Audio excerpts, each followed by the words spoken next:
नमस्कार दोस्तों, आपका स्वागत है इलेक्ट्रिकल वाइज संजय में। यदि आप एसएससी, रेलवे या किसी अदर स्टेट एग्जाम की तैयारी कर रहे हैं तो ये प्रैक्टिस सेट आपके लिए बहुत ही इंपॉर्टेंट है, क्योंकि इस प्रकार के क्वेश्चन आपके एग्जाम्स में पूछे जाते हैं। तो चलिए अब हम स्टार्ट करते हैं क्वेश्चन नंबर 1 से। नीचे दी गई श्रृंखला में प्रश्न चिन्ह के स्थान को ज्ञात कीजिए। तो दोस्तों, इसमें हमें एक श्रृंखला दी गई है जो कि कुछ इस प्रकार से दी गई है, देखिए। और इसमें हमें जो क्वेश्चन मार्क जो दिया गया है, इस पर कौन सी संख्या आएगी वो हमें ज्ञात करना है। तो इसमें हमें संबंध ढूंढना है, क्या संबंध इसका बन रहा है। तो चलिए दोस्तों, इसका संबंध हम ढूंढते हैं। 34 और दोस्तों जो 42 है, इसके बीच में दोस्तों कितने का अंतर आ रहा है? +8 का अंतर आ रहा है। उसी प्रकार से 42 और जो 50 है, उसके बीच में कितने का अंतर आ रहा है दोस्तों? +8 का आ रहा है। और दोस्तों उसी प्रकार से 50 और 56 के बीच में देखेंगे तो कितने का अंतर आएगा दोस्तों? +6 का अंतर आ रहा है। उसी प्रकार से दोस्तों 56 और 62 के बीच में अगर अंतर देखेंगे तो कितने का अंतर आ रहा है दोस्तों? 6 का अंतर आ रहा है। उसी प्रकार से 62 और 66 के अंतर देखते हैं दोस्तों, कितना आ रहा है? +4 का अंतर आ रहा है। तो दोस्तों इसमें देखिए किस प्रकार से इसके संबंध बनता दिखाई दे रहा है कि इसने क्या किया है, 2 बार तो +8 किया है, उसी प्रकार से 2 बार +6 किया है। तो दोस्तों अब हम क्या करेंगे, नेक्स्ट में 2 बार हम इसमें +4 करेंगे, तो एक बार और +4 करेंगे दोस्तों, तो हमारा क्या आ जाएगा दोस्तों, यहाँ पर 66 + 4 करेंगे तो दोस्तों क्या आएगा? 70 आ जाएगा। तो हमारे प्रश्न चिन्ह के स्थान पर क्या आ जाएगा दोस्तों? 70 आ जाएगा, जो कि हमारे ऑप्शन बी में हमें दिया गया है। तो हमारा ऑप्शन बी जो है इसका क्या हो जाएगा दोस्तों? राइट आंसर हो जाएगा। चलिए क्वेश्चन नंबर 2 करते हैं। नीचे दिए गए विकल्पों में से संबंधित संख्या को चुनिए। तो 29 से संबंध जो 31 का है, उसी प्रकार से हमें 23 का संबंध निकाल के क्वेश्चन वाचक चिन्ह की संख्या ज्ञात करनी है। तो दोस्तों देखिए, 29 में अगर हम क्या कर देते हैं, +2 करते हैं तो हमारा कितना मिल जाता है? 31। उसी प्रकार से दोस्तों अगर हम 23 में अगर +2 करते हैं तो कितना मिलता है हमें? 25 मिलता है। लेकिन दोस्तों ये हमें किसी भी ऑप्शन में दिया नहीं गया है, इसका मतलब ये वाला हमारा जो संबंध है इसका सही नहीं है। तो दोस्तों इसमें क्या किया गया है, जो 29 है और 31 है, ये क्या है दोस्तों? अभाज्य संख्या है। मतलब 29 के जो नेक्स्ट जो संख्या है कौन सी है? 31। उसी प्रकार दोस्तों जो 23 भी एक अभाज्य संख्या है। तो 23 के जो अगली जो संख्या आएगी दोस्तों, अभाज्य संख्या कौन सी होगी, वो संख्या हमें लिखनी है। तो 23 के बाद जो संख्या जो 29 है दोस्तों, जो 29 है वही नेक्स्ट अभाज्य संख्या होगी 23 के बाद में। तो दोस्तों इसमें जो ऑप्शन सी में दिया गया है, ऑप्शन सी इसका राइट आंसर हो जाएगा। तो दोस्तों इसमें अभाज्य संख्याओं का जो है संबंध बनाया है, नेक्स्ट अभाज्य संख्या लिख रहा है। ये एक शब्द दे रहा है, जैसे 29 के बाद में नेक्स्ट अभाज्य संख्या थी 31। उसी प्रकार से दोस्तों 23 दिया, नेक्स्ट में क्या थी उसकी अभाज्य संख्या दोस्तों? 29 थी। तो इस प्रकार से हमारा इसका आंसर आया, इसका संबंध हमने ढूंढा। क्वेश्चन नंबर 3, दिए गए पासों में संख्या 4 के विपरीत कौन सी संख्या होगी? तो दोस्तों जब भी पासे की हमें कोई संख्या दी गई हो, तो पासे में दोस्तों हमारा 1 से और 6 तक के नंबर रहते हैं, जो कि एक दूसरे के विपरीत फलक पर उनके नंबर लगे रहते हैं। तो ये हमसे पूछ रहा है 4 के विपरीत में कौन सा होगा। दोस्तों इसमें जो है हम देखेंगे कॉमन संख्याएं कौन सी है। दोस्तों कॉमन संख्या इसमें कौन सी है दोस्तों? 1 और 4 इसमें हमें कॉमन दिखाई दे रही है। तो दोस्तों इस प्रकार से अगर हमें कॉमन अगर 2 अंक मिल जाते हैं, तो जो बाकी के जो 2 अंक हैं ये एक दूसरे के क्या हो जाते हैं दोस्तों? विपरीत हो जाते हैं। 1 और 4 का जो कॉमन अंक जो हमें मिला दोस्तों, उसके विपरीत में 5 और 6 क्या हो गए दोस्तों? विपरीत हो गई। अब हमें दोस्तों 4 के विपरीत में अगर हमें निकालनी है, 4 के विपरीत में अगर हमें निकालना है, तो दोस्तों इसमें किससे निकालेंगे मैं बताता हूँ आपको। एक तो 2 और एक 3, ये संख्या हमें क्या है दोस्तों? विपरीत फलक पर दिखाई नहीं दे रही है। तो दोस्तों इस प्रकार के क्वेश्चन में हमें क्या करेंगे, 2 ऑप्शन दिए गए हैं, 2 या 3, मतलब 5 और 6 का तो हमें मिल गया दोस्तों, ये दोनों आपस में विपरीत हैं। और 1 और 4, अब हमें ये पता नहीं कि दोस्तों 4 के विपरीत में कौन सी होगी और 1 के विपरीत में कौन सी होगी। इसका मतलब है या तो 2 भी हो सकती है या 3 भी हो सकती है। तो मतलब 4 के ऑप्शन में हम क्या रखेंगे दोस्तों?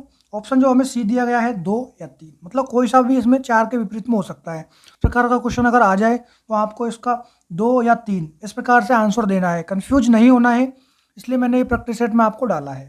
क्वेश्चन नंबर 4, निम्नलिखित वर्गों में सबसे उपयुक्त वेन आरेख का चयन कीजिए। तो दोस्तों हमें कुछ वेन आरेख दिए गए हैं option A, B, C, D में, जो कि हमें ज्ञात करने हैं। तो दोस्तों चलिए इसका बनाते हैं। इसमें मंत्री, किसान और इंजीनियर 3 ऑप्शन दिए गए हैं। दोस्तों जो मंत्री है, मंत्री क्या हो सकता है दोस्तों? किसान हो सकता है, और एक किसान मंत्री भी हो सकता है।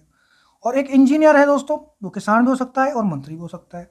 मतलब इसमें जो हमें जो संबंध दिया गया है कुछ इस प्रकार से बनेगा दोस्तों, ठीक है। इसका मतलब ये इस प्रकार का ऑप्शन हमें किस में दिखाई दे रहा है, ऑप्शन ए में नहीं दिखाई दे रहा है, इसका मतलब ऑप्शन ए गलत है, ऑप्शन सी भी गलत है, ऑप्शन डी भी इसका आंसर गलत है। इसका मतलब ऑप्शन बी जो है इसका राइट आंसर हो जाएगा। मतलब इस प्रकार का संबंध मंत्री, किसान और इंजीनियर में बनेगा। क्वेश्चन नंबर 5, यदि किसी कोड में एयरपोर्ट को AIOPRRT के रूप में लिखा जाता है तो उसी भाषा में स्टेशन को किस प्रकार लिखा जाएगा। तो अगर तो दोस्तों आप देखेंगे तो एयरपोर्ट में जो बर्ड्स हैं वो सेम बर्ड्स इस कोड में हमें दिखाई दे रहे हैं, और उसी प्रकार से दोस्तों में जो स्टेशन है इसके कोड बनाने हैं। दोस्तों ये बहुत ही इंपॉर्टेंट टाइप का क्वेश्चन है, इसको आप समझें अच्छे से। देखिए मैं इसको समझाता हूँ आपको। अब हम लिखते हैं दोस्तों जो एयरपोर्ट जो है AIRPORT, इसको किस प्रकार से लिखा गया है। तो दोस्तों जो एयरपोर्ट जो हमें शब्द दिया गया है इसमें जो ये बर्ड्स दिए हैं इनको दोस्तों इसने क्या किया है, जो हमारा जो रहता है ना अपना शब्दकोश के अनुसार इसको जमाया है। मतलब ABCD पहले जो आएगा उसको जमाया है। तो दोस्तों इसमें ए जो है पहला आता है हमारे शब्दकोश के अनुसार, तो ए इसने पहले लिख दिया। उसके बाद में दोस्तों देखिए आई जो है हमारा, उसके बाद आई आएगा शब्दकोश के अनुसार, उसके अनुसार अगला हमारा शब्द क्या आएगा, पी आएगा। उसके बाद में हमारा क्या आएगा दोस्तों, आर आएगा, और इसमें 2 आर दिए गए हैं। उसके सबसे लास्ट में क्या आएगा, इसमें टी आएगा। मतलब शब्दकोश के अनुसार जमाए हैं, इसमें कोई भी इसने कोडिंग डिकोडिंग या कुछ इस प्रकार का कोई सीक्वेंस चेंज नहीं किया है। हमारा ओनली शब्दकोश जो रहता है ना हमारा जो डिक्शनरी है उसके आधार पर जमाया है। चलिए दोस्तों हम अब स्टेशन का हम जमाते हैं, STATION स्टेशन। तो दोस्तों स्टेशन में सबसे पहला वर्ड कौन सा आएगा, हमारा ए आएगा। मतलब सबसे पहला हमारा ए आएगा शब्दकोश के अनुसार। उसके बाद में क्या आएगा दोस्तों, इसमें आई, शब्दकोश के अनुसार अगला वर्ड हमारा आई आ जाएगा। शब्दकोश के अनुसार अगला वर्ड हमारा क्या आ जाएगा दोस्तों, इसमें एन आ जाएगा। उसके बाद में हमारा क्या आएगा, इसमें इसका ओ आ जाएगा। उसके बाद में हमारा आ जाएगा एस। उसके बाद में हमारा क्या आ जाएगा टी, जो कि हमें टी हमें 2 बार दिया गया है। तो उसी प्रकार दोस्तों जिस प्रकार से हमने एयरपोर्ट को शब्दकोश के अनुसार जमाया उसी प्रकार से हमने स्टेशन को भी शब्दकोश के अनुसार जमा लिया।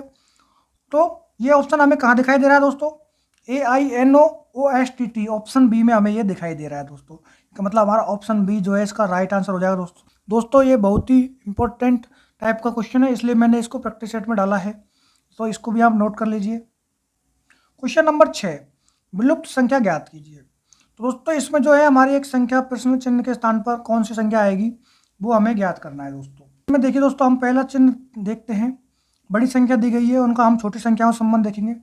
दोस्तों देखिए जो आउटर में जो संख्याएं दी गई हैं 12 + 8 + 6, अगर हम करते हैं तो कितना मिल जाता है दोस्तों, हमें 24 मिल जाता है।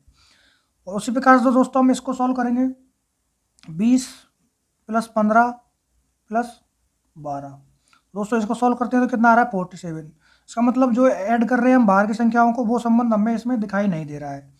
दोस्तों इसमें क्या संबंध बन रहा है, चलो मैं आपको बताता हूँ। तो दोस्तों अगर आप देखेंगे तो ये जो 2 संख्याएं हैं, ये संख्या है और ये 2 संख्या है, इनमें प्रकार से संबंध बन रहा है, मैं बताता हूँ। दोस्तों जो 12 है, 12 का हम गुणा करेंगे इन दोनों संख्याओं के अंतर से, मतलब 8 - 6 से, तो हमें क्या मिलेगा, 12 इंटू इन दोनों का अंतर कितना आ जाएगा, 2, मतलब हमारा क्या आ जाएगा 24, जो कि हमें क्वेश्चन में दिया गया है। उसी प्रकार दोस्तों हम बनाएंगे, 20 को करेंगे, 20 को गुणा किससे करेंगे, इन दोनों संख्याओं के अंतर से, मतलब 15 - 12, तो हमारा क्या मिल जाएगा वो दोस्तों 20 × 3, तो हमारा आंसर क्या आ जाएगा दोस्तों इसमें 60, जो कि हमें दिया गया है। उसी प्रकार से अब हम इसका संबंध ढूंढेंगे, तो 30 को गुणा कर देंगे दोस्तों, इन दोनों का जो अंतर है 24 का और 20 में जो अंतर आएगा, तो 30 × 4 जो हमारा अंतर आ जाएगा, तो हमारा कितना आ जाएगा, इसको गुणा करने पर 120। तो दोस्तों 120 हमारा क्वेश्चन मार्क के इस जगह पर आ जाएगा। इसका मतलब हमारा जो ऑप्शन सी है इसका राइट आंसर हो जाएगा। मतलब दोस्तों हमारा संबंध हमें मिल गया है। इसमें क्या संबंध था, क्या कर रहा था दोस्तों, ये संख्या जो है फर्स्ट संख्या को गुणा कर रहा था इन दोनों संख्याओं के अंतर से। उसी प्रकार से इसमें भी इस संख्या का गुणा कर रहा था इन दोनों संख्याओं के अंतर से, तो इसमें हमने संबंध ये सेम संबंध अप्लाई किया, इन दोनों संख्याओं के अंतर से उसको गुणा कर दिया, तो हमारा आंसर आ गया इसका 120। ऑप्शन सी इसका हमारा राइट आंसर हो गया। दोस्तों इस प्रकार के क्वेश्चन से अक्सर एग्जाम पूछे जाते हैं, आप इसको नोट करें। क्वेश्चन नंबर 7, नीचे दिए गए विकल्पों में से असंगत विकल्प का चयन कीजिए। ऑप्शन ए में दिया गया बढ़ई, ऑप्शन बी है चित्रकार, ऑप्शन सी है वास्तुकार, ऑप्शन डी है नौकरी।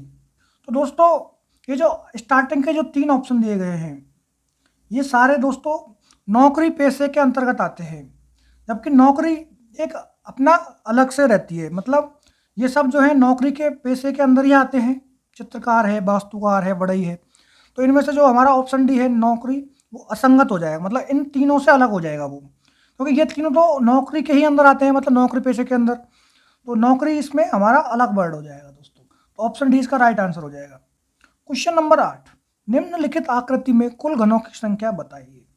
दोस्तों इस प्रकार का क्वेश्चन में अगर घनों की संख्या पूछती है तो आज मैं आपको इसकी शॉर्ट ट्रिक बताने वाला हूँ, बहुत अच्छी, किस प्रकार से है देखिए दोस्तों। जब आपको इस प्रकार की आकृति दिखाई दे, छोटी हो या बड़ी हो, सब में वो कॉमन है ट्रिक दोस्तों। अगर हम पहली लेयर की बात करेंगे, फर्स्ट लेयर की, तो इन पे जितने भी वो हैं उन पे हम नंबर लिख देंगे 1 1, पहले पे 1, दूसरे पे 1। और इसी प्रकार से हम जो ऊपर का आया है दूसरा लेयर, उस पर क्या लिख देंगे दोस्तों, उस पर लिख देंगे 2 नंबर। अगर दोस्तों कहीं ऊपर भी अगर कोई एक डब्बा और होता तो उस पर हम क्या लिख देते, 3 लिख देते। और इसके अगर पास में कोई होता तो इस पर भी एक हम 3 लिख देते। उसके बाद में हम दोस्तों क्या करना है, ये जो नंबर्स है इनको ऐड कर लेंगे, मतलब एक लेयर में ऐड करेंगे तो कितना आ गया 1, और ये कितना हो गया 2। उसी प्रकार से दोस्तों दूसरे लेयर में हमें कितना दिया गया है, 2 दिया गया है, उसको भी लिख लेंगे। और अगर हमें आगे भी अगर हमें दिया गया होता, मान लो 3 3 दिया गया होता, तो हमें 3 + 3 करके इस प्रकार से लिख लेते हैं, अगर ऊपर भी दिए गए होते। तो ये ऊपर के हमें दिए नहीं गए तो अभी हमें इनको कंसिडर नहीं करेंगे, अभी हम इन 2 को ही कंसिडर कर रहे हैं दोस्तों। इन दोनों को अगर हम ऐड कर लेंगे तो हमें कितना आ जाएगा दोस्तों, 4 आ जाएगा, जो कि हमारा ऑप्शन ए में जो दिया गया है इसका राइट आंसर हो जाएगा। तो दोस्तों मैं आशा करता हूँ कि आपको ये ट्रिक समझ में आई होगी, मैंने कैसे लिखा है। मतलब पहली लेयर पर जितने हमारे पासे होंगे, जिस डिस्क होंगे, उनको हम ऐड कर लेंगे। उसी आधार पर अगर उसके ऊपर कोई एक लेयर दी गई है उस पर हम 2 नंबर देंगे, और जितने भी हमें दिए गए होंगे उनके ऊपर हम 2 2 लिखते जाएंगे, और उनको हम बाद में ऐड कर लेंगे। तो दोस्तों ये इस प्रकार की ट्रिक थी जो कि सब जगह अप्लाई होगी, आप इसको नोट कर लें। क्वेश्चन नंबर 9, निम्न आकृति के दर्पण में निर्मित प्रतिबिंब का चयन करें, दर्पण की स्थिति पर ध्यान दें। देखिए दोस्तों इसका जो एक्सिस है कहाँ दिया गया है, ये इसका एक्सिस दिया गया है। इसका मतलब क्या होगा, जो आकृति हमें जो दिखाई गई है, इस एक्सिस के हिसाब से इसका दर्पण प्रतिबिंब कैसा बनेगा। मतलब जो ऊपर का हिस्सा जो है वो हमें किधर दिखाई देगा दोस्तों, नीचे दिखाई देगा। और जो नीचे का हिस्सा जो है हमें किससे दिखाई देगा, ऊपर की तरफ दिखाई देगा। मतलब ये जो पार्ट है हमारा, ये वाला, ये हमारा कहाँ चल जाएगा, नीचे, और ये वाला पार्ट हमारा कहाँ चल जाएगा दोस्तों, ऊपर चल जाएगा। चलिए दोस्तों इसको ढूंढते हैं अब। तो दोस्तों जो इसमें क्वेश्चन दिया गया है, तो इसमें जो ऑप्शन ए जो है, देखिए ये जो इसका त्रिभुज है, इसका त्रिभुज इस प्रकार से दिया गया है, ये त्रिभुज इसमें इस प्रकार से बन जाएगा दोस्तों। तो इसका राइट है ऑप्शन ए में। उसी प्रकार से दोस्तों अगर ये हम देखेंगे तो ये किस प्रकार से बन जाएगा दोस्तों, इसका कुछ इस प्रकार से बन जाएगा, जो भी इसमें राइट है। और इसकी ये टिप भी दोस्तों कहाँ चल जाएगी दोस्तों, ऊपर चल जाएगी इस प्रकार से दोस्तों, वो भी हमारी क्या है, इसमें राइट है। ये टिप भी इसमें ऊपर आ गई। और जिसमें दोस्तों देखिए जो इसमें इसकी आंखें दिखाई गई हैं वो ऊपर की तरफ भरी हुई हैं। इसका मतलब क्या हो जाएगा, अब के बाद जो नीचे आएंगी आंखें आएंगी और नीचे की तरफ भर जाएंगी, ऊपर की तरफ खाली हो जाएगी। तो दोस्तों हमारा ऑप्शन ए ही इसका राइट आंसर हो जाएगा, जो कि हमारा दर्पण प्रतिबिंब बनेगा। क्वेश्चन नंबर 11, एक कक्षा में 5 विद्यार्थी का वजन अलग अलग है, डी जो है सी से हल्का है। मतलब डी सी से हल्का है, मतलब सी मतलब ज़्यादा वजनी है, और डी इससे हल्का है, मतलब डी को हम नीचे रख देंगे, हल्के वाले को हम क्या करेंगे दोस्तों, नीचे रख देंगे। उसी प्रकार से ए जो है बी से भारी है, मतलब ए को हम ऊपर रख देंगे क्योंकि वो बी से भारी है। उसी प्रकार से ए जो है बी से भारी है, लेकिन क्या बोल रहा है दोस्तों, डी से हल्का है ए, तो वो हमने सही रखा है, मतलब डी इसके ऊपर ही है। और ई जो है सी से भारी है, मतलब सी कहाँ पर दिखाई दे रहा है, यहाँ पर, जो कौन है, ई जो है किससे, सी से भारी है, मतलब वो ई जो है सी के ऊपर आ जाएगा। तो अब क्या बोल रहा है दोस्तों, ये सबसे ज़्यादा वजन किसका है। तो दोस्तों देखिए अब सबसे ऊपर कौन आ गया, यहाँ पर ई आ गया, मतलब सबसे भारी कौन हो जाएगा, सबसे वजन ई का हो जाएगा, जो कि हमारा ऑप्शन सी में दिया गया है। इसका मतलब हमारा ऑप्शन सी जो है इसका राइट आंसर हो जाएगा, सबसे भारी हमारा कौन हो जाएगा, ई हो जाएगा। क्वेश्चन नंबर 10, निम्नलिखित श्रृंखला में रिक्त पदों को पूरा कीजिए। दोस्तों हमें एक सीरीज दी गई है, उसमें हमें जो रिक्त स्थान है इनके हमें पूर्ति करनी है दोस्तों। चलिए दोस्तों इस क्वेश्चन को सॉल्व करते हैं। दोस्तों इस श्रृंखला में अगर आप देखेंगे तो हमें आर आर जो है 2 बार रिपीट होता हुआ दिखाई दे रहा है। दोस्तों अगर हम यहाँ पर एक बार आर डाल देते हैं तो हमें इसमें एक सीरीज मिल जाती है ZYRR करके, मतलब 4 शब्दों का एक समूह मिल जाता है। दोस्तों इस 4 शब्दों के समूह को हम इस प्रकार से बांट देते हैं 4 4 शब्दों में। तो दोस्तों अब इसको हम सॉल्व करते हैं। देखिए दोस्तों, पहला हमारा क्या बना, जेड वाई आर आर। उस प्रकार से हमारा दूसरा क्या बन जाएगा, जेड हमें दिया गया है, अगर दूसरे में भरेंगे तो हम क्या मिलेगा, हमें बाई। तो हमारा पहला क्या है, आर, उसके बाद हमारा आ गया बाई। तो जेड वाई आर आर, इसमें सेकंड में हो जाएगा जेड वाई आर आर, और थर्ड में हमें जेड और बाई दिया गया है, और हम यहाँ पर क्या डाल देंगे दोस्तों, आर डाल देंगे, यहाँ पर आर लिख देंगे, मतलब ये भी जेड वाई आर आर बन गया। उसके हिसाब से हम इसमें लिख देंगे जेड, यहाँ पर जेड आ जाएगा, और लास्ट में क्या आ जाएगा दोस्तों, आर आ जाएगा, तो हम इसमें आर लिख देंगे। मतलब हमें चार चार के सेक्शन में इसको डिवाइड किया हमने, तो हमें एक सीक्वेंस देखने को मिला, वो कि जो क्या था, Z Y R R, Z Y R R, Z Y R R और जेड वाई आर आर। तो हमें जो रिक्त स्थानों में हमने जो भरे, उसके आधार पर हमें मिल गया R Y R Z R. तो दोस्तों देखिए, हमें R Y R Z R जो है ऑप्शन सी में दिखाई दे रहा है, तो हमारा ऑप्शन सी जो है इसका राइट आंसर हो जाएगा। क्वेश्चन नंबर 12, नीचे दिए गए विकल्पों में से संबंधित शब्द को चुनिए। किडनी का संबंध नेफ्रोलॉजी से है, मतलब क्या होता है दोस्तों, जो किडनी है उसका अध्ययन जो है नेफ्रोलॉजी कहलाता है। उसी प्रकार से हमें मिट्टी का जो संबंध ढूंढना है, उसके आधार पर हमें प्रश्नवाचक चिन्ह क्या आएगा वो बताना है। तो किडनी का जो अध्ययन नेफ्रोलॉजी कहलाता है, उसी प्रकार दोस्तों जो मिट्टी का जो अध्ययन है वो क्या कहलाता है दोस्तों, पेडोलॉजी कहलाता है। तो जो उसमें ऑप्शन ए जो दिया गया है दोस्तों, इसका राइट आंसर हो जाएगा पेडोलॉजी। मतलब किडनी का अध्ययन नेफ्रोलॉजी और मिट्टी का अध्ययन क्या होता है दोस्तों, पेडोलॉजी। तो दोस्तों ये ओलॉजी है, ओलॉजी है दोस्तों, ये जो अंडे का जो अध्ययन होता है उसको हम ओलॉजी बोलते हैं। और हीमेटोलॉजी दोस्तों जो होता है हमारा ब्लड, ब्लड का अध्ययन हमारा हेमेटोलॉजी कहलाता है। उसी प्रकार से दोस्तों जो एस्ट्रोलॉजी है, एस्ट्रोलॉजी किसका अध्ययन है दोस्तों, भविष्य। तो दोस्तों एस्ट्रोलॉजी भविष्य का अध्ययन को हम बोलते हैं। तो इस प्रकार से इसका हमारा आंसर आ गया मिट्टी का अध्ययन पेडोलॉजी, ऑप्शन ए। तो इस प्रकार के क्वेश्चन आपसे पूछे जाते हैं। ये हमारा जो एनालॉजी का क्वेश्चन है। क्वेश्चन नंबर 13, यदि गुणा का अर्थ हम माइनस है और प्लस का अर्थ गुणा है तो निम्न व्यंजक का मान ज्ञात कीजिए। तो दोस्तों ये मैथमेटिकल ऑपरेशन का एक क्वेश्चन है। तो ये क्या बोल रहा है, गुणा की जगह पर हमें क्या करना है, माइनस का चिन्ह लगाना है, और प्लस की जगह पर क्या लगाना है दोस्तों, गुणा का चिन्ह लगाना है। चलिए दोस्तों इसको क्वेश्चन को सॉल्व करते हैं। तो हम इसको सॉल्व करते हैं दोस्तों, 6 प्लस की जगह पर हमें क्या रखना है, गुणा, उसके बाद में ब्रैकेट 3 और इंटू आ रहा है, इंटू की जगह पर हमें क्या रखना, माइनस, माइनस 1, और प्लस की जगह पर हमें क्या कर देंगे, वापस से गुणा कर देंगे इसको। ठीक है, अब हम सबसे पहले ब्रैकेट को सॉल्व करेंगे दोस्तों। 3 में से अगर एक जाएगा तो कितने बचेंगे, 2 बचेंगे। तो हमारा बच जाएगा 6 गुणा 2 गुणा 5, तो 6 दूना 12 और 12 पंजो 60। तो हमारा आंसर कितना आ जाएगा दोस्तों, इसका 60 आंसर आ जाएगा, जो कि हमारा ऑप्शन सी में दिखाई दे रहा है। तो हमारा ऑप्शन सी इसका राइट आंसर हो जाएगा दोस्तों। दोस्तों ये हमारा एक मैथमेटिकल ऑपरेशन के आधार पर एक क्वेश्चन था, जिसमें हमें चिन्हों का परिवर्तन करके दिया गया था। दोस्तों इस प्रकार से हम चिन्हों को लिख लेते हैं, जिससे हमें कन्फ्यूजन नहीं होगा, और उन चिन्हों को हम इसमें समीकरण में रिप्लेस कर देंगे, और बोर्ड मार्क्स के आधार पर इसको हम क्या कर लेंगे, सॉल्व कर लेंगे दोस्तों। तो इस प्रकार के क्वेश्चंस दोस्तों अक्सर एग्जाम्स में पूछे जाते हैं। क्वेश्चन नंबर 14, निम्नलिखित शब्दों का सही तार्किक और अर्थपूर्ण क्रम चुनिए। तो दोस्तों अगर आप चारों ऑप्शन में देखेंगे तो हमें मूंगफली, चूहा, सांप और बाज, ये चारों ऑप्शन हमें दिखाई दे रहे हैं दोस्तों। देखिए चारों ऑप्शंस में, तो इसका अगर हम सार्थक क्रम बनाएंगे दोस्तों, तो दोस्तों जो मूंगफली है, मूंगफली को कौन खाता है दोस्तों, चूहा खाता है। और चूहे को कौन खाता है दोस्तों, सांप खाता है। और सांप को कौन खाता है दोस्तों, बाज खाता है। तो दोस्तों हमारा जो ऑप्शन ए है वही हमारा तार्किक और अर्थपूर्ण बन गया है दोस्तों। तो इसका मतलब हमारा ऑप्शन ए ही हमारा इसका राइट आंसर हो जाएगा दोस्तों। तो दोस्तों अगर आप इनको अगर चेक करना चाहेंगे तो दोस्तों चूहे को मूंगफली नहीं खाती है, और मूंगफली को बाज नहीं खाता है, और बाज को सांप नहीं खाता है। ये तो एकदम इसका कोई तार्किक और अर्थपूर्ण जवाब नहीं हुआ। उसी प्रकार से चूहा जो है सांप को नहीं खाता है, और सांप जो है मूंगफली नहीं खाता है, और मूंगफली बाज नहीं खाती। सांप जो है बाज को नहीं खाता है, उसी प्रकार से मूंगफली को भी सांप नहीं खाता है, और मूंगफली भी चूहे को नहीं खाती। मतलब इस ऑप्शन ए ही हमारा एक तार्किक और अर्थपूर्ण बनता है, बाकी का ऑप्शन नहीं बनते हैं, इसलिए हमारा option A he right answer हो जाएगा।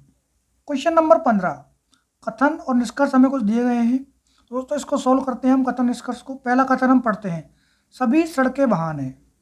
मतलब सभी सड़क के लिए हम एस ले लेते हैं, तो सभी सड़कें क्या है दोस्तों, वाहन, वाहन का हम बी बना देते हैं, व्हीकल। और दूसरा कथन क्या है, कुछ वाहन पेड़ हैं। अब कुछ वाहन पेड़ हैं, मतलब पेड़ का हम लिख देते हैं पी से, तो कुछ वाहन पेड़ हो जाएंगे दोस्तों। तो अब क्या पूछ रहा है दोस्तों, ये निष्कर्ष क्या है, कुछ पेड़ सड़कें हैं। दोस्तों कुछ पेड़ सड़कें नहीं है, तो ये हमारा ऑप्शन जो है फर्स्ट इसका गलत हो जाएगा। अगला क्या है, सभी वाहन पेड़ हैं, दोस्तों सभी वाहन पेड नहीं है, बस कुछ ही वाहन जो हैं पेड है हमारे। तो इसका मतलब हमारा ऑप्शन जो 2 भी है इसका गलत हो जाएगा। इसका मतलब क्या हो जाएगा दोस्तों, ना तो हमारा ऑप्शन 1 सही है, ना ही हमारा ऑप्शन 2 सही है।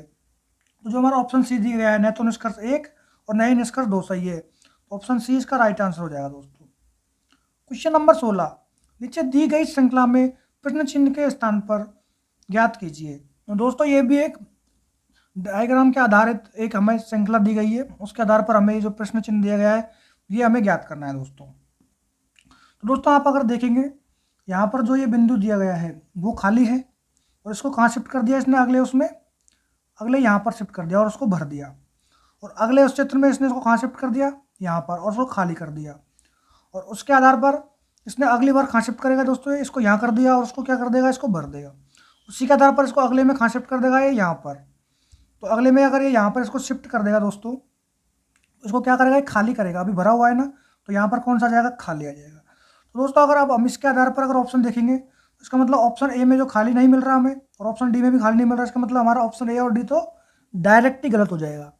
अब चलिए दोस्तों दूसरा देखते हैं। तो दोस्तों अगर ये डंडे हम देखते हैं 1 2 3 4 और 5, तो 1 2 3 4 5, तो सभी में हमें 5 ही दिखाई दे रहे हैं दोस्तों। तो अब हम ढूंढते हैं दोस्तों, तो हमारा ऑप्शन बी और सी बचा है, तो इसमें हमें दोस्तों 5 ही दिखाई दे रही हैं ये। ठीक है दोस्तों, अब हम इससे भी हमारा आंसर नहीं आ रहा है। अब हम देखते हैं दोस्तों, ये जो संख्याएं दी गई हैं 1 2 3 और 4 में दी गई हैं, इसमें यहाँ 3 हो गई, यहाँ पर ये 2 हो गई, यहाँ पर दोस्तों 1 हो गई, और यहाँ पर हमें कुछ भी नहीं मिलेगा।